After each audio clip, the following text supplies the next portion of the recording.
Welcome to the world of Malayalam translation. കഴിഞ്ഞ ക്ലാസ്സിൽ നമ്മൾ LSRW നോക്കി.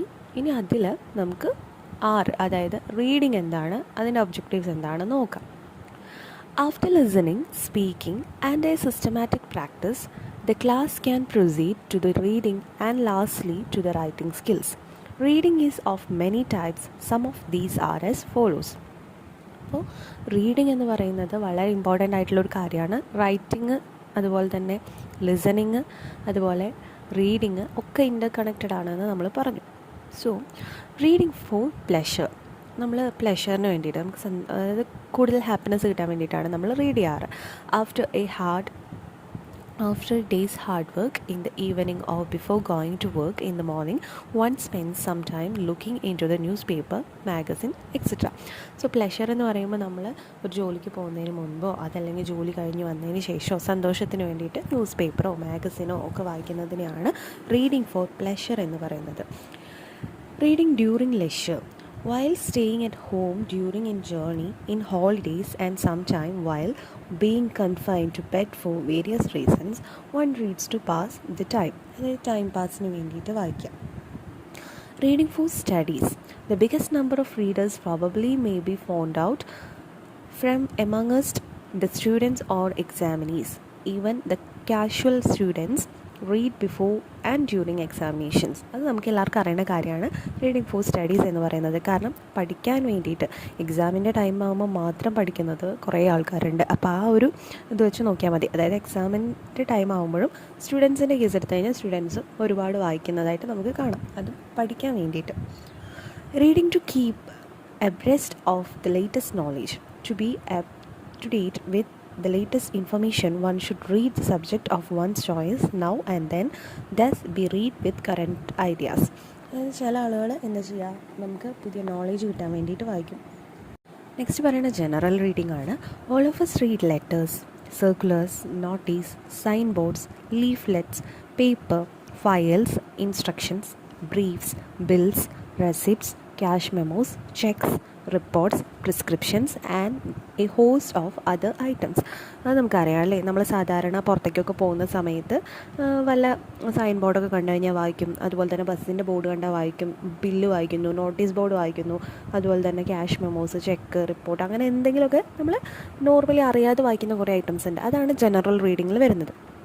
Next silent reading. Silent reading എന്ന് പറഞ്ഞു കഴിഞ്ഞാൽ നമുക്കറിയാം, നമ്മൾ കുട്ടികളുടെ കേസ് എടുത്തു കഴിഞ്ഞാൽ നമ്മൾ കുട്ടികളോട് പറയും സൈലൻ്റ് ആയിരുന്നു വായിക്കൂ എന്ന് പറയുമ്പോൾ അതായത് ലിപ്പ് മൂവ്മെൻറ്റ് പോലും ഇല്ലാതെ അവർ മിണ്ടാതിരുന്നിട്ട് ഇങ്ങനെ വായിക്കുന്നത് കേൾക്കാം അല്ലേ. അതുപോലെ ചില കുട്ടികളെ സംബന്ധിച്ച് എക്സാമിനേഷൻ്റെ ടൈമിലും അതുപോലെ തന്നെ ലൈബ്രറിയൊക്കെ എടുത്ത് നോക്കി കഴിഞ്ഞാൽ അവിടെ പോയിട്ടിരുന്ന് വായിക്കുന്നതും ഒക്കെ കാണാം.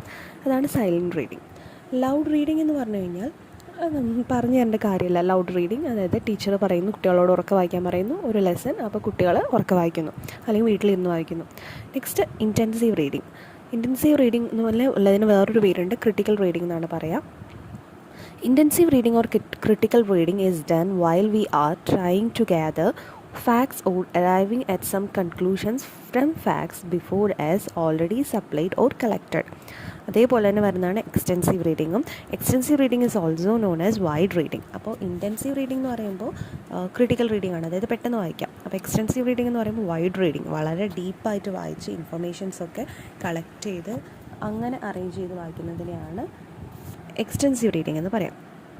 Next proof reading or correction which is done by the checkers, editors, press people and the like in newspaper, magazines, books and similar other printing publishing houses. So proofreading എന്ന് പറയുമ്പോൾ എന്തെങ്കിലും കറക്ഷനോ അങ്ങനെ എന്തെങ്കിലും ഉണ്ടെങ്കിൽ, അതായത് ഇപ്പോൾ ന്യൂസ് പേപ്പറിൽ ഒരു ന്യൂസ് അപ്ലോഡ് ചെയ്യാൻ പോവാണ്, അപ്പോൾ അതിൻ്റെ സമയത്ത് വല്ല കറക്ഷൻ എന്തെങ്കിലും ഉണ്ടെങ്കിൽ അത് ചെക്ക് ചെയ്യാൻ വേണ്ടിയിട്ടുള്ളത്.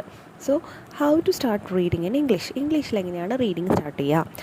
Reading in English should only be started when the child has been given through practices in listening and speech practices of English in the class. So ഇംഗ്ലീഷിലെന്നല്ല, ഏതൊരു ഭാഷയും നമ്മൾ പഠിക്കണമെങ്കിൽ എന്ത് ചെയ്യണം, നമ്മളത് പ്രാക്ടീസ് ചെയ്യണം, എന്നാൽ മാത്രമേ നമുക്ക് പറ്റുള്ളൂ. സോ ഇംഗ്ലീഷിലും അതുപോലെ തന്നെ പ്രാക്ടീസ് ചെയ്യണം എന്നാണ് പറയുന്നത്. The child should have a command over the oral practice of the text that he is to get for reading. His speech should be perfect and he should be aware of sounds, words, sentences, structures, etc. Vocabulary is also to be fixed for various stages or classes. അപ്പോൾ ഒരു language കുട്ടി പഠിക്കാൻ പോവുകയാണ് അല്ലെങ്കിൽ സംസാരിക്കാൻ പോവുകയാണെങ്കിൽ അതിൻ്റെ sentence എങ്ങനെയാണ്, സ്ട്രക്ചർ എങ്ങനെയാണ്, വൊക്കാബുലറീസ് എങ്ങനെയാണ്, എങ്ങനെയൊക്കെയാണ് അത് യൂസ് ചെയ്യേണ്ടതെന്നുള്ളൊരു ഐഡിയ ആ കുട്ടിക്ക് ഉണ്ടായിരിക്കണം. Reading in mother tongue and reading in English are not the same. Child has a command over the mother tongue before he starts reading it.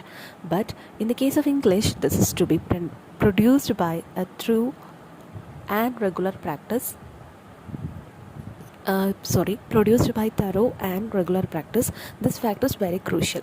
നമുക്കറിയാം അല്ലേ, മദർ ടങ് സംസാരിക്കുന്ന പോലെയല്ല ഇംഗ്ലീഷ് മദർ ടങ്ങും വളരെ different ആണ്. So അതിൽ language തന്നെ നമുക്ക് ഭയങ്കര ബുദ്ധിമുട്ടാണ്. നമ്മളിപ്പോൾ മലയാളത്തിൽ എന്തെങ്കിലും ഒരു വസ്തു അവിടെ ഉണ്ടെങ്കിൽ ആ വസ്തുവിന് പറയുന്ന പേരും പ്രൊനൗൺസ് ചെയ്യുന്നതും എഴുതുന്നതും ഒരുപോലെയാണ്. പക്ഷേ ഇംഗ്ലീഷിൽ അങ്ങനെയല്ല, പ്രൊനൗൺസിയേഷൻ വേറെ, നമ്മൾ എഴുതുന്നത് വേറെ. The script in English also presents a great many obstacles which we do not come across in either Hindi or other modern English. അതാണ് പറയുന്നത്. അതായത് നമ്മൾ എഴുതുന്ന ലെറ്റേഴ്സും അതുപോലെ തന്നെ വായിക്കുന്ന വേർഡ്സും നമ്മൾ യാതൊരു ബന്ധവുമില്ല. ഇപ്പോൾ CAT ക്യാറ്റ്, ക്യാറ്റ് എന്ന് പറഞ്ഞു, അതേ സാധനം വെച്ചിട്ട് നമ്മൾ CHAIR ചെയർ, അപ്പോൾ അത് ഓൾറെഡി പഠിച്ച കുട്ടിക്ക് അത് ആണ്. അപ്പോൾ വെച്ചിട്ട് സെയർ എന്നല്ലേ പറയേണ്ടത്, അതുപോലെ ക്യാറ്റിൻ്റെ സാറ്റ് എന്നല്ലേ പറയേണ്ടത്. അപ്പോൾ അതുകൊണ്ട് വല്ലാത്തൊരു ബുദ്ധിമുട്ടാണ് ലാംഗ്വേജ് പഠിക്കുക എന്നുള്ളത്. കുട്ടികളെ സംബന്ധിച്ച് ഭയങ്കര ബുദ്ധിമുട്ടാണ്. പിന്നെ പറയാമെന്ന് വെച്ച് കഴിഞ്ഞാൽ English spellings are also not easy to grasp. അതായത് പെട്ടെന്ന് പഠിക്കുക എന്നുള്ളത് ഒട്ടും ഈസിയല്ല ഇംഗ്ലീഷ് സ്പെല്ലിംഗ് എന്ന് പറയുന്നത്. Cut, but, gut, hut, nut is quite alright, but when put is different. It is neither logical nor rational. Set, head, fed, glad present difficulties to a learner in similar fashion. Beard is not the same of heard. Beard and feed sound similar but are different to learner of spelling. So നമുക്ക് എന്താ മനസ്സിലായേ? അതായത് English പഠിക്കുക എന്നുള്ളത് ഭയങ്കര easy ആയിട്ടുള്ള ഒരു കാര്യമല്ല. Especially spelling പഠിക്കുക എന്നുള്ളത് ഒട്ടും ഈസിയല്ല. കാരണം എല്ലാം കേൾക്കുമ്പോൾ ഒരേപോലെ ഉണ്ടായിരിക്കും, പക്ഷേ പ്രൊനൗൺസിയേഷൻ ഡിഫറെൻ്റ് ആണ്. അപ്പോൾ അതുകൊണ്ട് തന്നെ കുട്ടിക്ക് കൺഫ്യൂഷൻ വരും. സോ ഇംഗ്ലീഷ് എന്ന് പറയുന്നത് ഒരു അൺഫോണറ്റിക് ലാംഗ്വേജ് ആണ്. സോ നെക്സ്റ്റ് ഇവിടെ പറയുന്നുണ്ട്, English is not a phonetic language and this problem is faced by a beginner just at the very start of his learning a new language. In his mother tongue, he does not come across letters which are silent. So ഇവിടെ പറയുന്നത്, ഇപ്പോൾ tsunami എന്ന് പറയുന്ന word, സുനാമിയിൽ നമ്മൾ പോലും അറിയാതെ അവിടെ ഒരു ടി ഉണ്ട്, അത് സൈലൻ്റ് ആണ്. അപ്പോൾ കുട്ടിയെ സംബന്ധിച്ച് കുട്ടി എഴുതുമ്പോൾ സുനാമി എന്ന് എഴുതുമ്പോൾ SU വെച്ചിട്ടാണ് സ്റ്റാർട്ട് ചെയ്യുക, അതൊരു കൺഫ്യൂഷനാണ്. പിന്നെ നോ എന്ന് പറയുന്ന വേർഡ്, അതിൽ സൈലൻ്റ് ആയിട്ടുള്ള ലെറ്ററാണ് K എന്ന് പറയുന്നത്, നമ്മൾ കിനോ എന്ന് പറയില്ല. അതുപോലെ തന്നെ ഒരുപാട് ലെറ്റേഴ്സിൻ്റെ ലാസ്റ്റ് വരുന്ന ഒരുപാട് വേർഡ്സിൻ്റെ ലാസ്റ്റ് വരുന്ന ലെറ്ററാണ് R എന്ന് പറയുന്നത്, അതൊന്നും നമ്മൾ പ്രൊനൗൺസ് ചെയ്യാറില്ല. സോ കുട്ടിയെ സംബന്ധിച്ച് ഭയങ്കര ബുദ്ധിമുട്ടാണ്. അപ്പോൾ ഇംഗ്ലീഷ് എന്ന് പറയുന്നത് ഒരു ഫോണറ്റിക് ലാംഗ്വേജ് പോലും അല്ല. അതുകൊണ്ട് തന്നെ കുട്ടിക്ക് അത് പ്രൊനൗൺസ് ചെയ്യുന്നത് എങ്ങനെയാണ്, അതുപോലെ തന്നെ സ്പെല്ലിങ്സ് എങ്ങനെയാണ് പഠിക്കുക, അതിനെക്കുറിച്ചൊക്കെ ഭയങ്കര ബുദ്ധിമുട്ടായിട്ട് തന്നെയാണ് കുട്ടിക്ക് തോന്നുക. When to start reading? There are various schools of thought as regards the time that should be allowed to the students to have practice in speech or oral training practice. Some say that a year should be devoted to this practice. Others suggest a period of 100 contact hours. Yet there is a third group of linguistics who prescribes only 2 months of oral practices. The factors which should determine the period to be devoted before reading exercise begin are the child age, class, ability, teacher, home and community. So ഇവിടെ പറയുന്നത് എങ്ങനെയാണ് ഒരു കുട്ടിയുടെ reading start ചെയ്യുന്നത്, age of the child അതിനെ depend ചെയ്യുന്നു, അതുപോലെ തന്നെ ഹിസ് ക്ലാസ്, അവൻ്റെ ഇൻട്രസ്റ്റ്, അതുപോലെ തന്നെ ടീച്ചറിൻ്റെ എബിലിറ്റി, പിന്നെ ഹോം ബാക്ക്ഗ്രൗണ്ട്, പിന്നെ കമ്മ്യൂണിറ്റി. ഇതൊക്കെയാണ് ഒരു കുട്ടി എങ്ങനെയാണ് അത് സ്റ്റാർട്ടിങ് ചെയ്യുന്നത്, റീഡിങ് ചെയ്യുന്നത് എന്നുള്ളതിനെ ഡിപ്പെൻഡ് ചെയ്യുന്നത്. നെക്സ്റ്റ് പറയുന്നത് reading in mother tongue. When reading starts in the child's on tongue, this is the mother tongue. അതെ, നമുക്കറിയാം കുട്ടി റീഡിങ് സ്റ്റാർട്ട് ചെയ്യുന്ന ഒരു സ്വന്തമായിട്ടുള്ള ഭാഷയിൽ തന്നെയാണ്. അതായത് അവൻ്റെ മദർ ടങ് ഏതാണോ അതിലാണ് റീഡിങ് സ്റ്റാർട്ട് ചെയ്യുക. The child does not face much trouble as he already known the sounds, words and structures.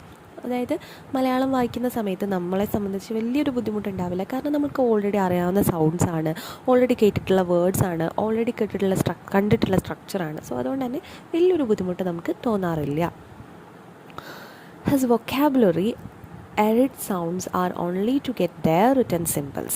He has to be in the process of picking up symbols out the script. He has to learn to change the sounds or auditory signs for the mother tongue into the language signals or a set of visual images in the form of written symbols or script, print, etc. But the learning of other tongue or a foreign language present quite a different set of difficulties. The child does not know the sounds, structures, and vocabulary of other language. He has to first learn all this. Then only an exercise in reading can be taken up. നമുക്കറിയാം നമ്മുടെ mother tongue എന്ന് പറയുന്നത് ഭയങ്കര ഈസിയാണ്. കാരണം നമ്മൾ already പഠിച്ചിട്ടുണ്ട്, കേട്ടിട്ടുണ്ട്, കണ്ടിട്ടുണ്ട്. അപ്പോൾ ഇന്ന സൗണ്ടൊക്കെ ആണെന്ന് പറഞ്ഞു കഴിഞ്ഞാൽ നമുക്കറിയാം.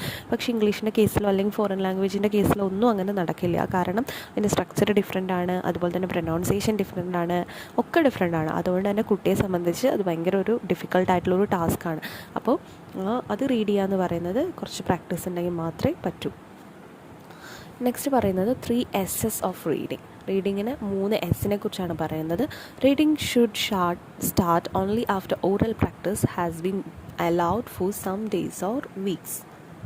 ഓറൽ പ്രാക്ടീസിന് ശേഷം, കുറച്ച് നാളത്തെ ഓറൽ പ്രാക്ടീസിന് ശേഷമാണ് നമ്മൾ എന്ത് ചെയ്യുക, റീഡിങ് സ്റ്റാർട്ട് ചെയ്യുക. റീഡിങ്ങിൽ പറയുന്ന 3 S എന്ന് പറഞ്ഞു കഴിഞ്ഞാൽ സിമ്പിൾ, സൗണ്ട്, സെൻസ്.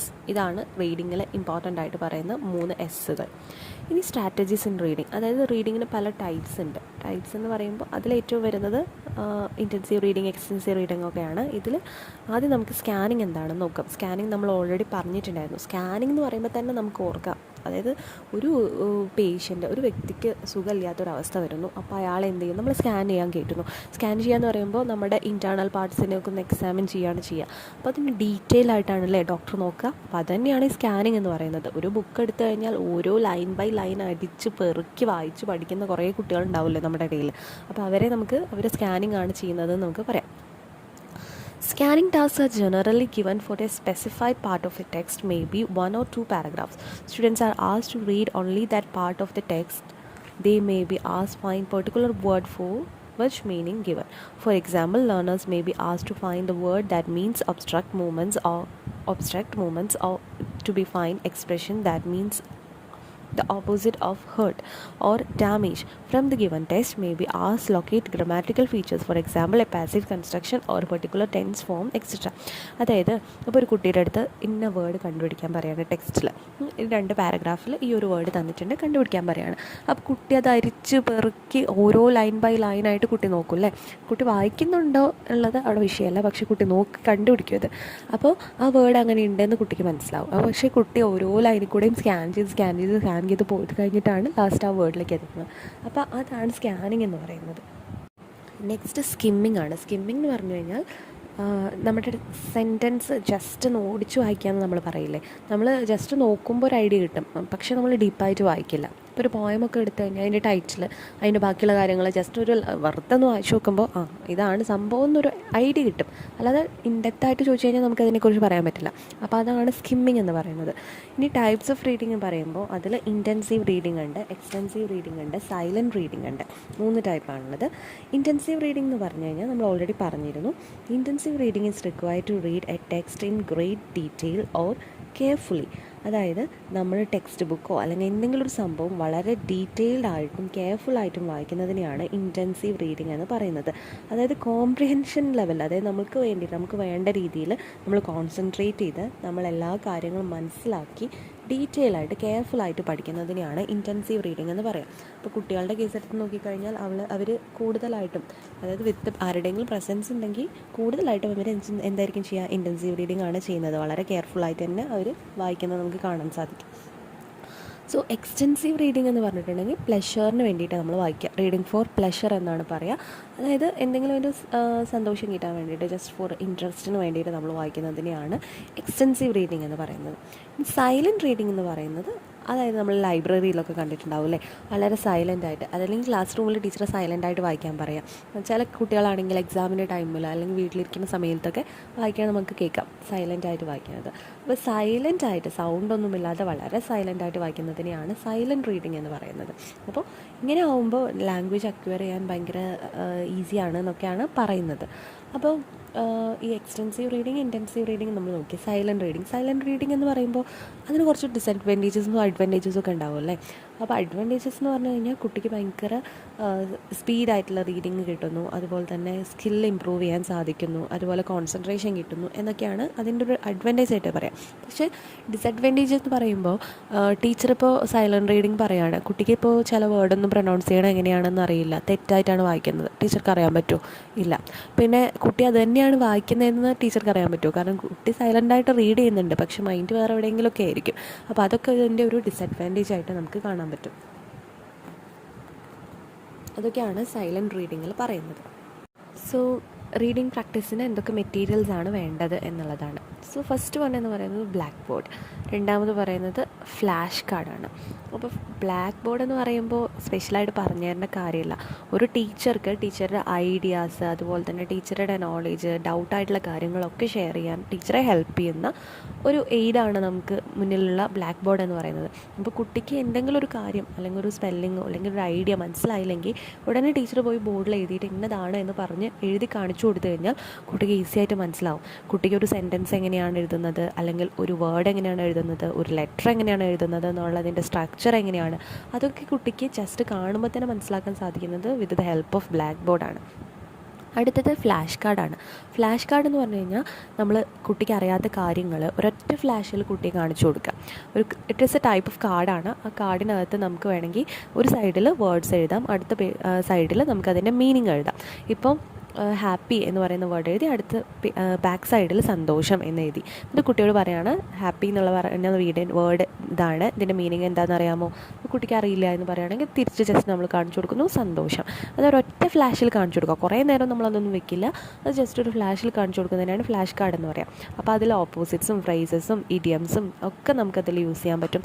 അതുപോലെ തന്നെ കളേഴ്സ് പഠിപ്പിക്കാൻ വേണ്ടിയിട്ട് യൂസ് ചെയ്യാൻ പറ്റും, ഓപ്പോസിറ്റ്സ് ആയിട്ടുള്ള കാര്യങ്ങൾ പഠിപ്പിക്കാൻ യൂസ് ചെയ്യാൻ പറ്റും, വേർഡ് മീനിങ്സ്, ഡെഫിനിഷൻസ്, അങ്ങനെയുള്ള കാര്യങ്ങൾക്കൊക്കെ നമുക്ക് ഇംഗ്ലീഷ് ക്ലാസ് റൂമിൽ യൂസ് ചെയ്യാൻ പറ്റുന്ന ഏറ്റവും ഇമ്പോർട്ടൻ്റ് ആയിട്ടുള്ള ഒരു എയ്ഡായിട്ട് നമുക്ക് ഫ്ലാഷ് കാർഡിനെ കാണാം. അപ്പോൾ ഫ്ലാഷ് കാർഡ് കാണിക്കുന്ന സമയത്ത് പല കുട്ടികളും സൈലൻ്റ് ആയിട്ടായിരിക്കും അത് റീഡ് ചെയ്യുക ആദ്യം, അതിന് ശേഷമാണ് ഉറക്കെ വായിക്കുക. അപ്പോൾ സൈലൻറ്റ് റീഡിങ്ങിനെ ഇമ്പ്രൂവ് ചെയ്യാനും അതുപോലെ തന്നെ എൻഹാൻസ് ചെയ്യാൻ, വൊക്കാബുലറീസ് എൻഹാൻസ് ചെയ്യാൻ വേണ്ടിയിട്ടൊക്കെ ഫ്ലാഷ് കാർഡ്സ് ഹെൽപ്പ് ചെയ്യും. സോ റീഡിങ്ങിനെ കുറിച്ച് ചോദിച്ചു കഴിഞ്ഞാൽ എന്താണ് റീഡിങ്, അതുപോലെ റീഡിങ് എന്തിനാണ് യൂസ് ചെയ്യുന്നത്, റീഡിങ്ങിലെ 3S ഏതൊക്കെയാണ്, പിന്നെ സ്ട്രാറ്റജീസ് പറയുമ്പോൾ സ്കാനിങ്ങും സ്കിമ്മിങ്ങും ആണ്. പിന്നെ അതിൻ്റെ ടൈപ്സ്, ഇൻറ്റൻസീവ് റീഡിംഗ് ഉണ്ട്, എക്സ്റ്റെൻസീവ് റീഡിംഗ് ഉണ്ട്, സൈലൻറ്റ് റീഡിംഗ് ഉണ്ട്, പിന്നെയും പല റീഡിങ്സും ഉണ്ട് കേട്ടോ. പക്ഷെ നമുക്കിവിടെ ഈ 3 നോക്കിയാൽ മതി. പിന്നെ അതുപോലെ തന്നെ എങ്ങനെ നമുക്കത് ഇമ്പ്രൂവ് ചെയ്യാൻ സാധിക്കും, പിന്നെ ക്ലാസ് റൂമിൽ നമുക്ക് യൂസ് ചെയ്യാൻ പറ്റുന്ന ഈസി ആയിട്ടുള്ള 2 ടെക്നിക്സ് അല്ലെങ്കിൽ ടൂൾ അല്ലെങ്കിൽ എയ്ഡ് ഏതാണ്. അപ്പോൾ ഇതാണ് ഇമ്പോർട്ടൻ്റ് ആയിട്ട് റീഡിങ്ങിൻ്റെ കേസിൽ പറയുന്നത്. അപ്പോൾ ഈ കാര്യങ്ങളൊക്കെ ഒന്ന് ഓർത്ത് വെച്ച് കഴിഞ്ഞാൽ നമുക്ക് ഈസി ആയിട്ട് മനസ്സിലാക്കാം ആ ചാപ്റ്റർ.